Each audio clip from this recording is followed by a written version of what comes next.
Graças a Deus por podermos louvar o seu nome mais uma vez.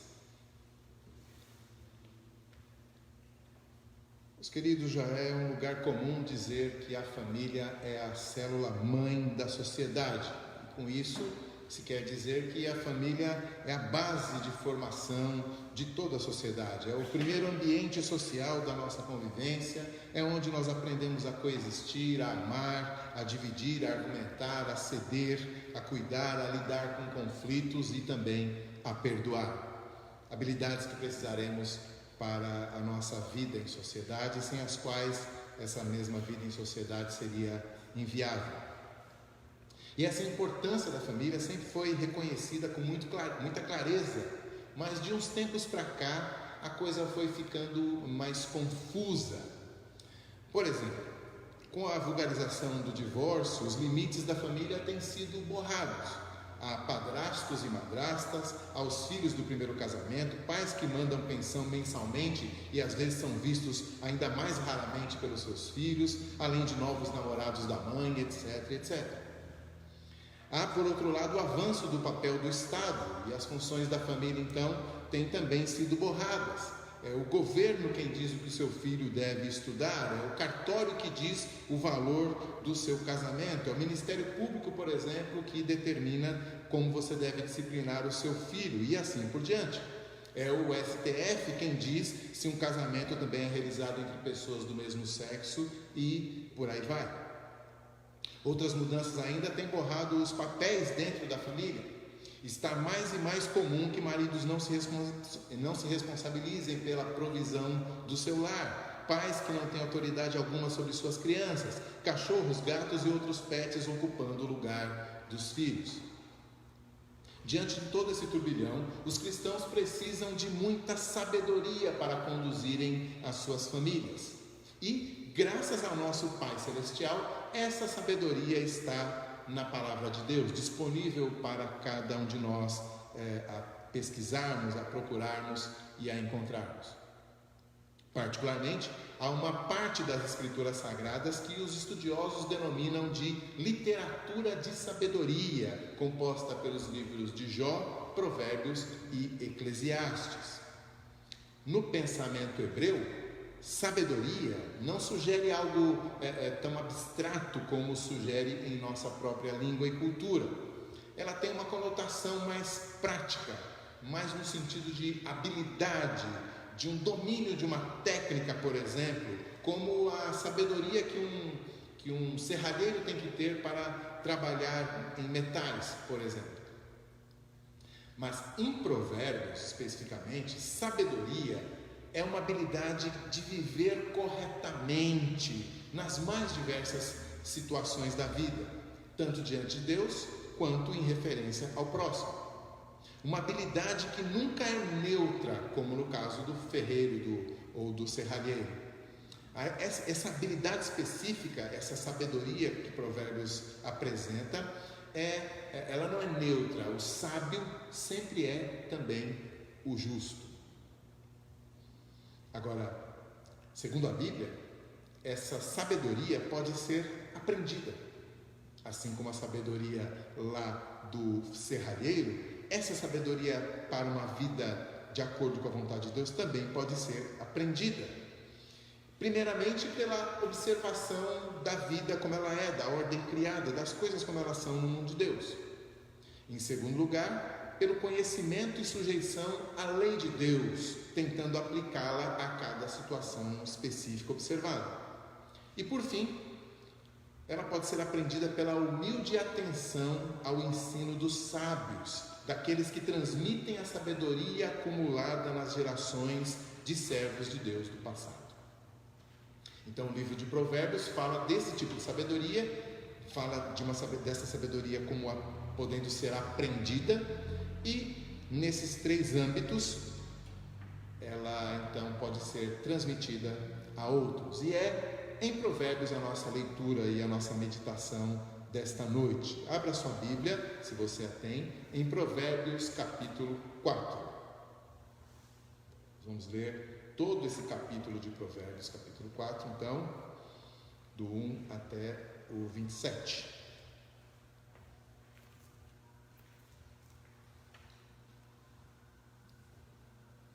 Diz assim a palavra do Senhor.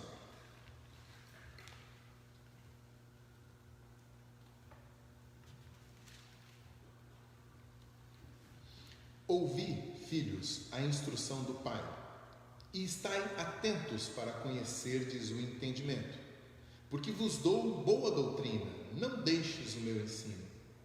Quando eu era filho em companhia de meu pai, tenro e único diante de minha mãe, então ele me ensinava e me dizia: retenha o teu coração as minhas palavras, guarda os meus mandamentos e vive. Adquire a sabedoria, adquire o entendimento, e não te esqueças das palavras da minha boca, nem delas te apartes. Não desampares a sabedoria, e ela te guardará. Ama, e ela te protegerá. O princípio da sabedoria é: adquire a sabedoria. Sim, com tudo o que possuis, adquire o entendimento. Estima-a, e ela te exaltará. Se a abraçares, ela te honrará.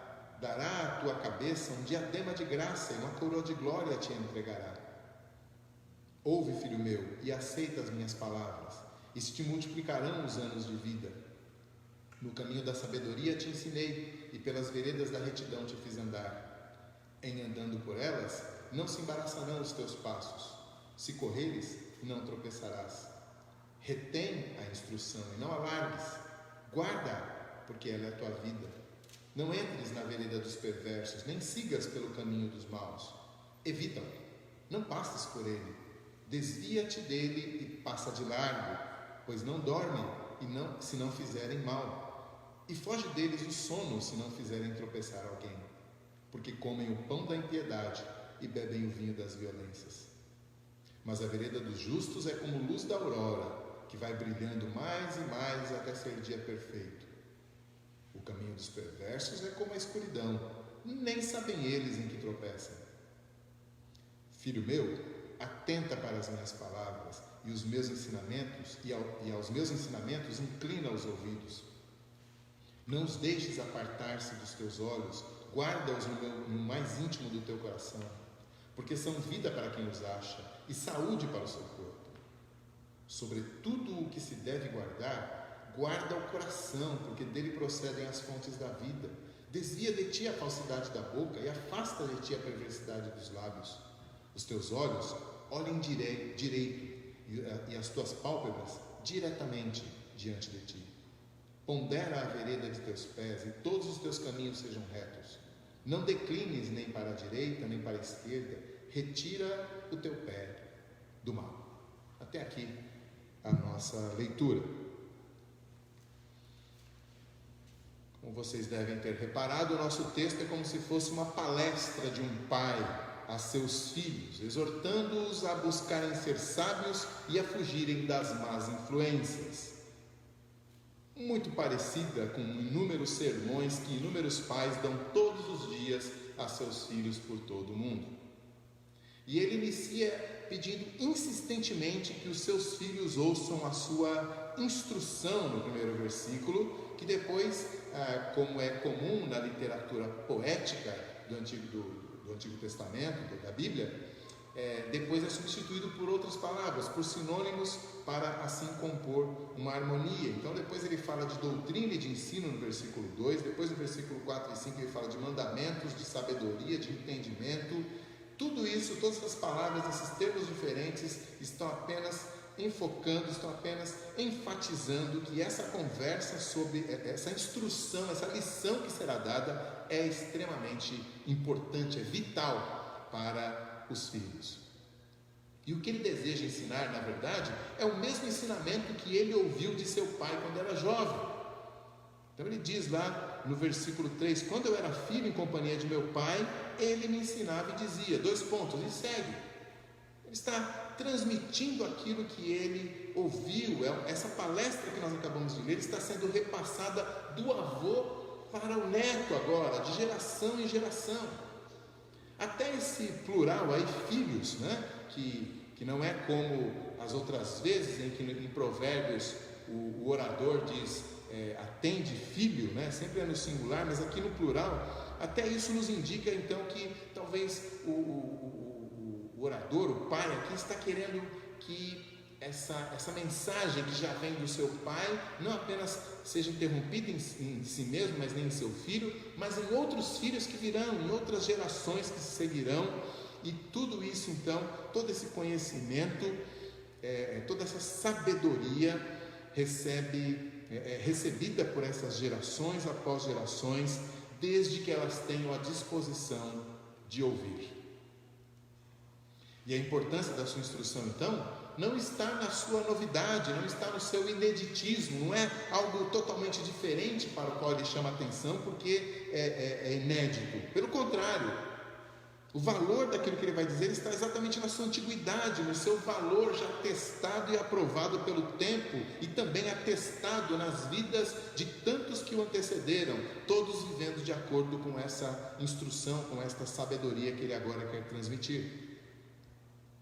Ao citar o seu pai e colocar-se a si mesmo como exemplo de filho que já ouviu, o pai agora não apenas aponta a antiguidade do seu ensino, mas indica também a sua própria experiência dentro dessa tradição, emprestando a sua autoridade e a sua credibilidade àquele ensino que agora ele passa a seus próprios filhos.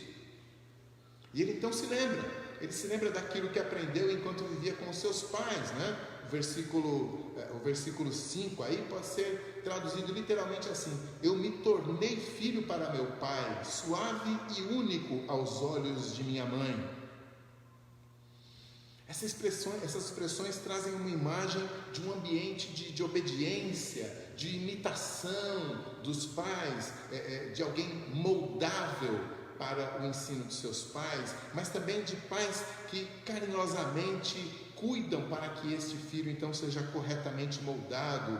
E essa imagem não é evocada aqui, o pai e a mãe, esse sentimento todo, não é um sentimentalismo, não é para trazer um sentimento para nós, mas por uma questão didática. É como se esse orador, como se o pai aqui, o palestrante, estivesse dizendo: assim foi que eu aprendi a sabedoria, e assim também é como eu desejo agora ensiná-la. Nesse mesmo ambiente, da mesma forma como eu aprendi, agora eu quero transferi-la a você.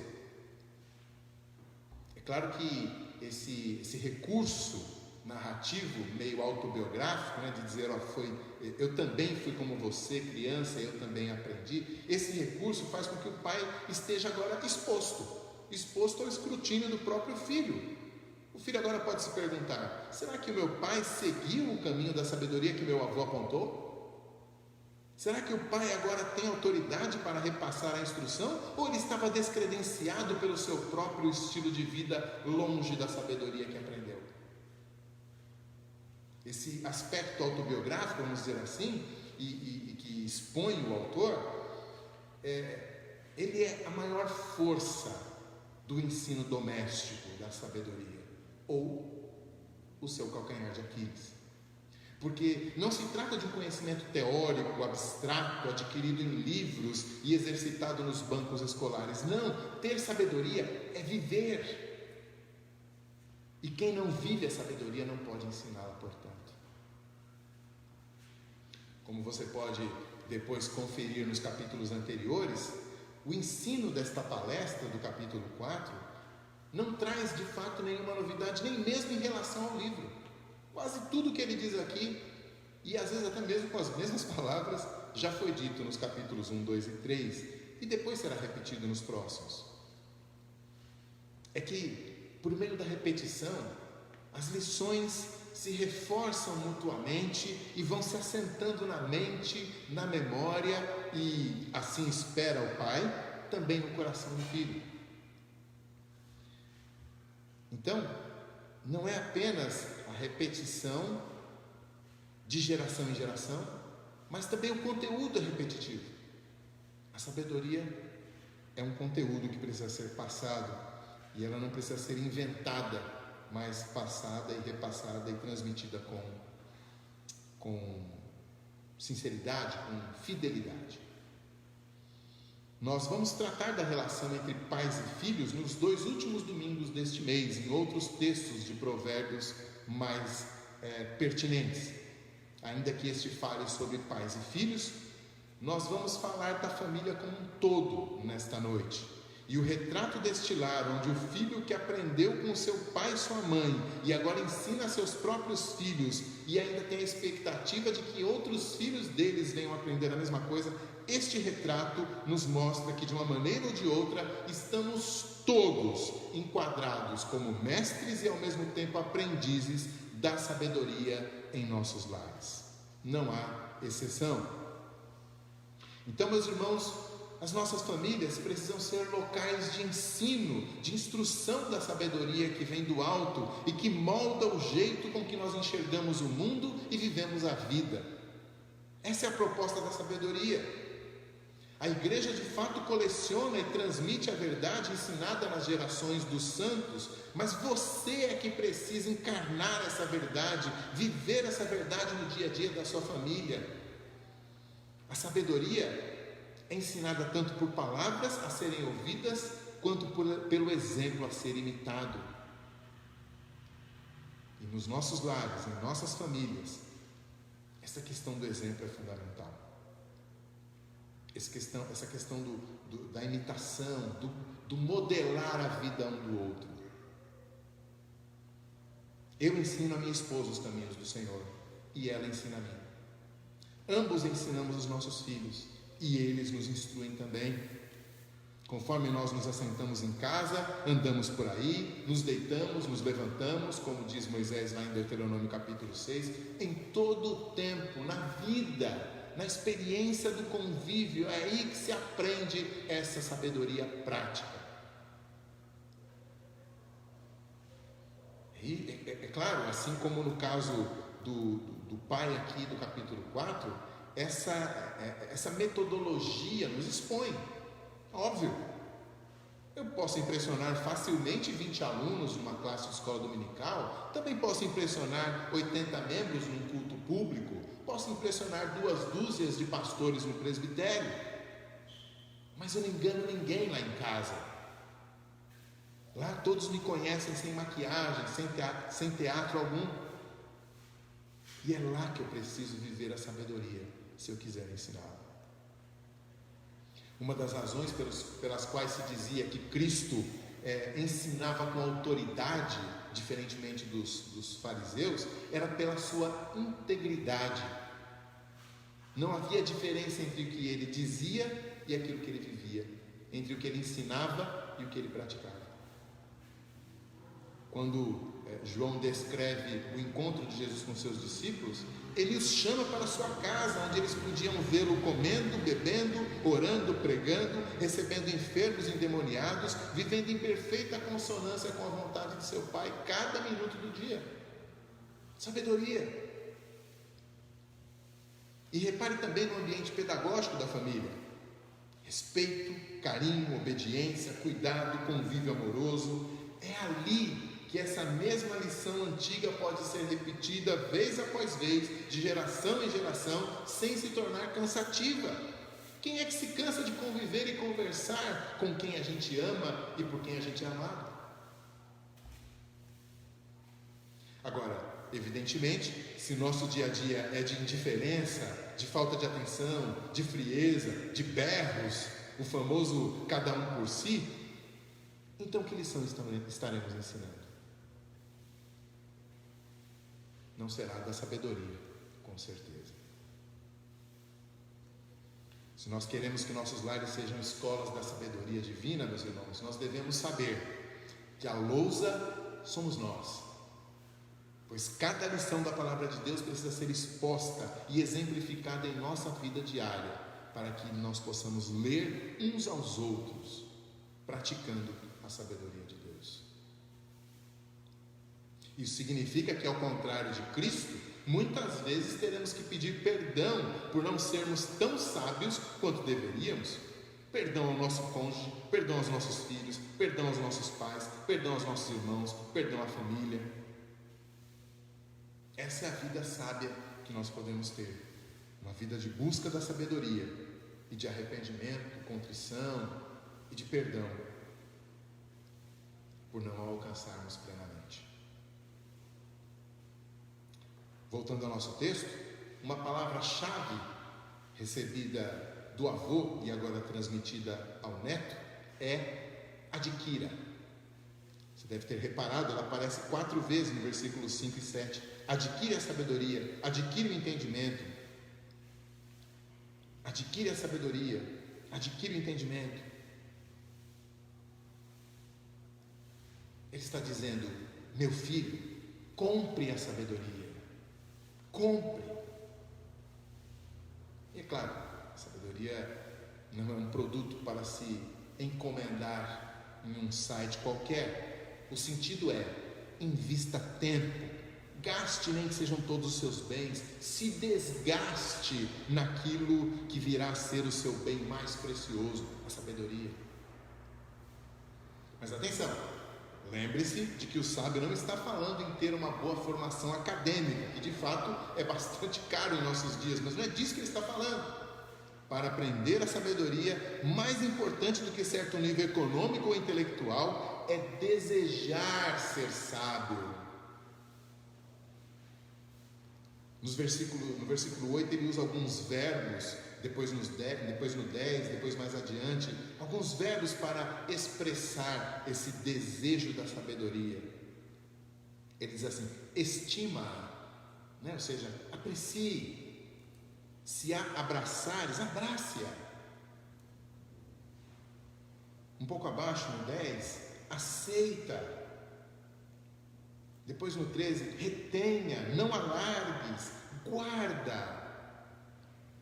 Todas as expressões nos falam a respeito de que aprender a ter sabedoria significa tê-la como a sua mais alta prioridade. Ame-a para adquiri-la. E esse é mais um motivo pelo qual a melhor forma de aprendermos a sabedoria é por meio daqueles que amamos e que a vivem. O nosso amor pelas pessoas que nos ensinam nos leva a amar aquilo que nos ensinam também. Isso é verdade para aquele seu professor de química, talvez, ou de matemática, lá do ensino fundamental, aquela matéria que talvez você não gostasse, até que aquele professor que você gostava começou a te ensinar.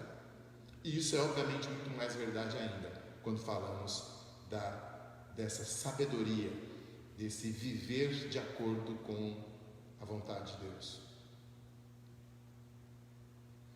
Agora note uma coisa importante: a palavra ensino, que está aí logo no versículo 2, no finalzinho do versículo 2, é a tradução de uma palavra hebraica muito conhecida no nosso meio, que é Torá, que também é traduzida por instrução e lei em outras partes dos provérbios. Torá é o treinamento para a vida piedosa, a vida de acordo com a palavra de Deus, a vida que agrada a Deus. Torá é esse treinamento. Então, o que o pai está dizendo, por exemplo, no versículo 21 é: meu filho, guarde a sabedoria no mais íntimo do teu coração. Ou seja, ame profundamente a sabedoria, que ela seja o seu maior tesouro, que ela seja objeto do teu maior amor. No versículo 4 ele também já tinha falado isso: retenha o teu coração as minhas palavras. A sabedoria, meus irmãos, tem que ser buscada e entesourada no coração, porque somente a adquire quem a ama, ou, dizendo de um outro modo, ela somente se deixa possuir por aqueles que verdadeiramente a amam. Assim é a sabedoria. O livro dos Salmos abre descrevendo um homem que, diz o texto, tem prazer na lei do Senhor e na sua lei medita de dia e de noite. Tudo inicia ali, no coração. A sabedoria começa pelo prazer pela sabedoria. E o aprendizado da sabedoria é consequência desse prazer, desse desejo, desse amor pela sabedoria, pelos seus caminhos. Jesus falou disso de uma outra forma. Lá em João capítulo 14, versículo 21, ele disse: aquele que tem os meus mandamentos e os guarda, este é o que me ama. Viver pela sabedoria é buscar viver como Jesus, mas isso somente é possível para aqueles que amam Jesus profundamente. A sabedoria é assim. A procura da sabedoria é motivada por um amor que começa no nosso coração, alcança todo o nosso entendimento e requer toda a nossa força, assim como aquele grande mandamento nos diz que devemos amar a Deus com todo o nosso coração, toda a nossa força e todo o nosso entendimento. Assim é a sabedoria, ela precisa ser amada e desejada, e assim ela é recebida. Não é o intelecto, não é o custo financeiro. Então, meus irmãos, nós podemos aprender muita coisa sobre a vida cristã, sobre a palavra de Deus, sobre teologia e até mesmo sobre a literatura de sabedoria do Antigo Testamento. Para isso, nos bastam apenas livros, palestras, quem sabe vídeos na internet, cursos, mas o nosso chamado é para aprendermos a própria sabedoria, não sobre ela. E o sábio nos mostra que isso somente ocorre quando temos prioridade correta, quando temos a sabedoria como a nossa prioridade. E meus irmãos, tantas famílias cristãs inclusive investem tanto tempo e dinheiro com coisas muito boas para a carreira profissional, para a saúde física, para a saúde mental, para o entretenimento, para a segurança patrimonial e tantas outras coisas, mas quando se trata da sabedoria de Deus para a vida, nós somos tão tímidos, tão parcimoniosos, tão econômicos, tão apressadinhos, tão focados no próximo compromisso mais interessante que temos para logo depois. Lá em casa mesmo, temos uma dificuldade enorme para separarmos algum tempo para sentarmos juntos como família, para instruirmos uns aos outros no caminho de Deus para a nossa vida. Parece que basta ticarmos um item culto da nossa prancheta semanal e está tudo bem. Mas acontece, como acabamos de ver, a sabedoria é viver segundo a palavra de Deus. E a vida, meus irmãos, não se resume aos domingos das 18h30 às 20 horas. Mas o problema não é realmente o tempo, é? O problema na sua raiz é que não amamos o bastante a sabedoria. Não temos o prazer suficiente na lei do Senhor. Algum prazer, certamente, mas há tantos outros prazeres competindo pelo nosso coração, não é mesmo? Precisamos urgentemente ensinar, treinar o nosso coração a amar mais ao Senhor, a amar mais a sua palavra, a sua lei, a sua vontade para nós, a sua sabedoria para as nossas vidas. Precisamos amar aquilo que de fato é vida. E para isso nos ajuda muito se nós nos cercarmos de pessoas que amam a Deus e também estão nessa mesma busca pela sabedoria, para que sejamos ensinados, influenciados, moldados pelo amor uns dos outros, pelo amor à sabedoria que nós temos no nosso conjunto. Isso significa nos unirmos ao povo de Deus, congregarmos juntamente ao povo de Deus. Isso também significa criarmos famílias crentes, né? Buscarmos pessoas crentes para formar família conosco, para que naquele conjunto nós tenhamos o apoio e o incentivo e o modelo que precisamos na nossa fraqueza de vontade para buscarmos a sabedoria. Apoiando-nos uns aos outros, esforçando-nos uns com os outros, nós teremos muito mais força para chegar lá. Mas a sabedoria, meus irmãos, é uma lição difícil. E o pai proverbial apresenta então um derradeiro motivo para que seus filhos decidam ouvi-lo e decidam então guardar a sabedoria em seus corações. As maravilhosas recompensas da sabedoria. E ele faz isso traçando uma imagem bastante comum na literatura bíblica de sabedoria, usada inclusive por Jesus, lá em Mateus capítulo 7, quase no finalzinho do Sermão do Monte, que são os dois caminhos opostos. O Salmo 1, que eu mencionei há pouco, também faz isso. De um lado, a vereda dos perversos, do outro, a vereda dos justos. Eles são mencionados aqui, né, as duas veredas. Não entres na vereda dos perversos, versículo 14. Versículo 18, mas a vereda dos justos é como luz da aurora. Duas veredas, dois caminhos, duas estradas. Uma metáfora muito clara para o curso da nossa vida, para também o procedimento de cada um de nós nessa caminhada, e por fim também uma metáfora para as consequências que cada um de nós colhe dos seus atos nessa vida. Para estimular os filhos a tomarem o caminho dos sábios, o pai pinta o caminho dos perversos com todas as suas cores mais sombrias. É um caminho que deve ser evitado a todo custo, ele diz lá no versículo 14, 15, porque seus andarilhos, aqueles que caminham por esse caminho dos perversos, eles somente desejam o que é mal. A comida e a bebida deles, isto é, a sua força, a sua alegria, é só prejudicar, enganar e tirar proveito de outros, ele diz no versículo 17. Eles vivem numa escuridão moral e espiritual tão grande que sequer percebem que somente colhem tropeços como fruto dos seus procedimentos. Quer dizer, eles se dão mal e nem percebem, no versículo 19.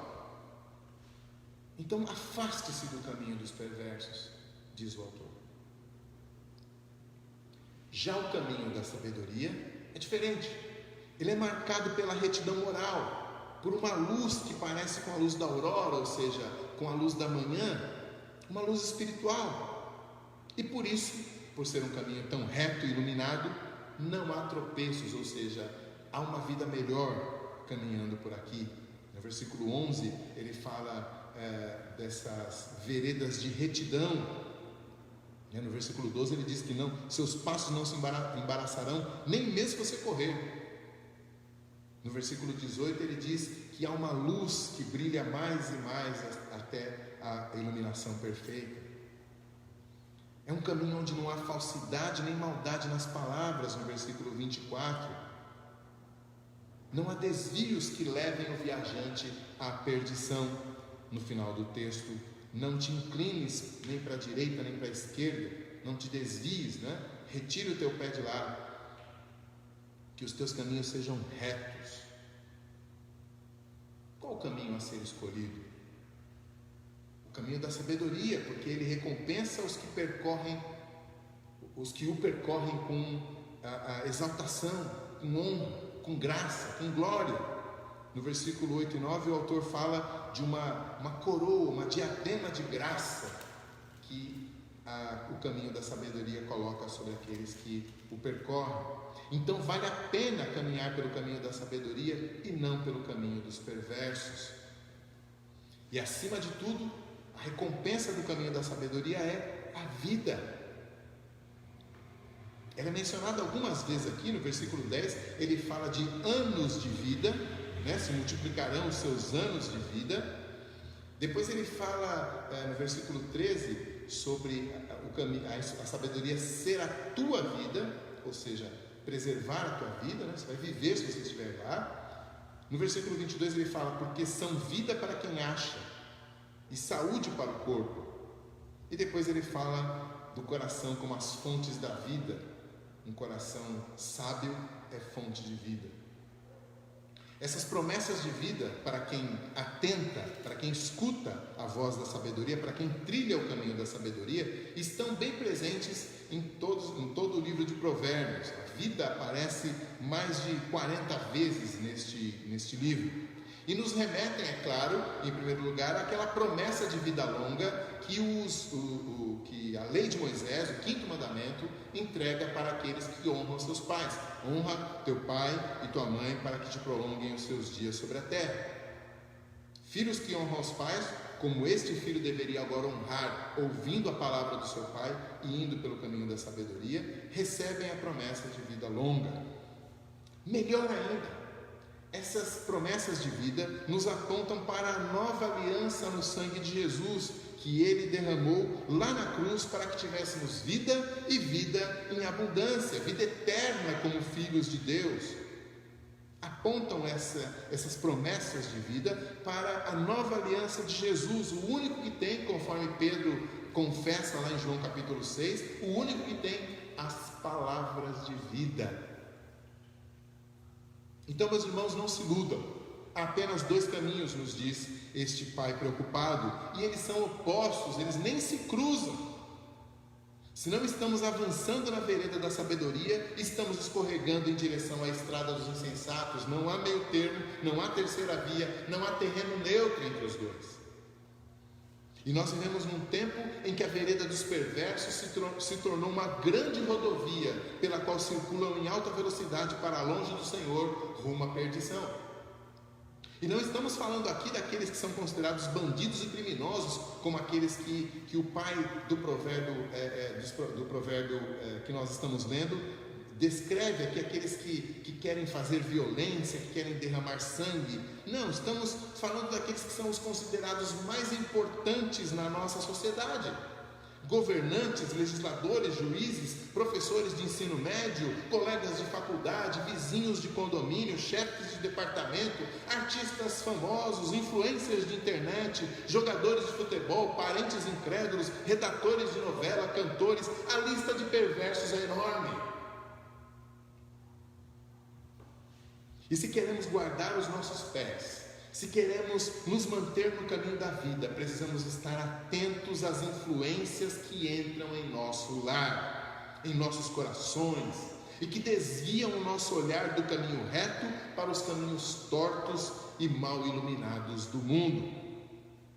Em outras palavras, se permitirmos que os insensatos e perversos desse mundo definam o que é, como funciona, para que serve ou que valor tem a família, segundo o mau caminho deles, então nós perderemos a sabedoria que Deus tem para guiar e sustentar as nossas famílias.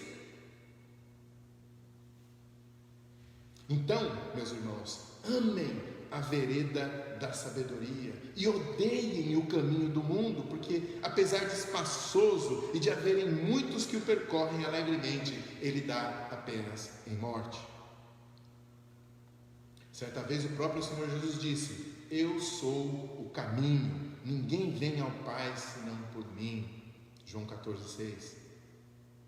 Agora, se Jesus é o caminho, então que o sigamos com sabedoria, juntamente com as nossas famílias, abandonando todos os outros caminhos, reconhecendo que somente nele há a sabedoria de Deus e que a sabedoria desse mundo perece junto com ele.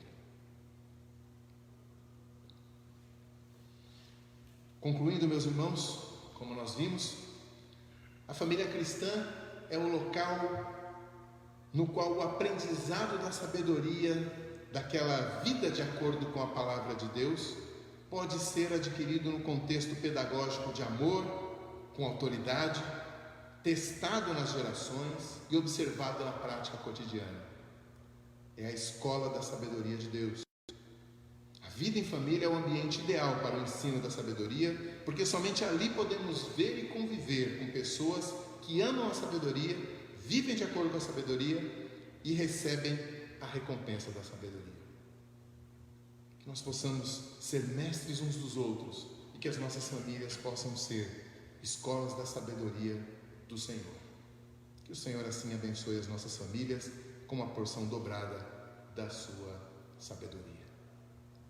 Eu quero orar pela sua família. Abaixe a cabeça mais uma vez. Vamos falar com o Senhor. Pai Santo e Eterno, queremos te agradecer, ó Deus, porque o Senhor não deixou oculta a sua sabedoria, mas pelo contrário, o Senhor a revelou e a explicitou na tua palavra. O Senhor a revelou e a explicitou no teu Filho encarnado. E o Senhor a revela e a dinamiza em nós por meio do teu Santo Espírito. Te agradecemos, Senhor. Mas também, ó Pai, queremos te pedir que o Senhor nos guarde, Pai, do caminho mau. A verdade é que muitas vezes os nossos caminhos, sem que nós sequer nos demos conta, escorregam para o caminho dos perversos, para longe da tua sabedoria. Muitas vezes queremos resolver as coisas de acordo com o nosso próprio coração, queremos endireitar caminhos de acordo com a nossa régua torta. Queremos dar ouvidos àqueles que só dizem aquilo que não convém. Buscamos socorro naqueles que estão perdidos. Perdoa-nos, Senhor. E nos ajuda, Pai, a amarmos a Tua sabedoria e a termos como o nosso maior tesouro.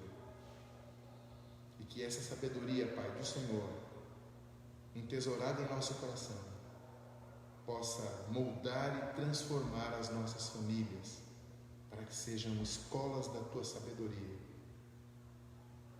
onde a Tua vontade, a Tua santidade, a Tua palavra, o Teu Espírito fluem de maneira a nos ensinar e a nos conduzir por essa vida tão confusa, com tantos desafios, acima das nossas forças e entendimento, mas que nós possamos navegar por esses mares e caminhar por essas veredas, amparados e guiados pela Tua palavra, a Tua sabedoria e o Teu Santo Espírito. Oramos pedindo essa assistência, Senhor, sabendo que a Tua sabedoria sempre está com aqueles que Te amam e que amam a Tua palavra. Então, Te pedimos tudo isso, Pai, porque Te amamos e amamos a Tua palavra e queremos Te agradar. Oramos agradecidos, em nome e por amor de Jesus Cristo. Amém.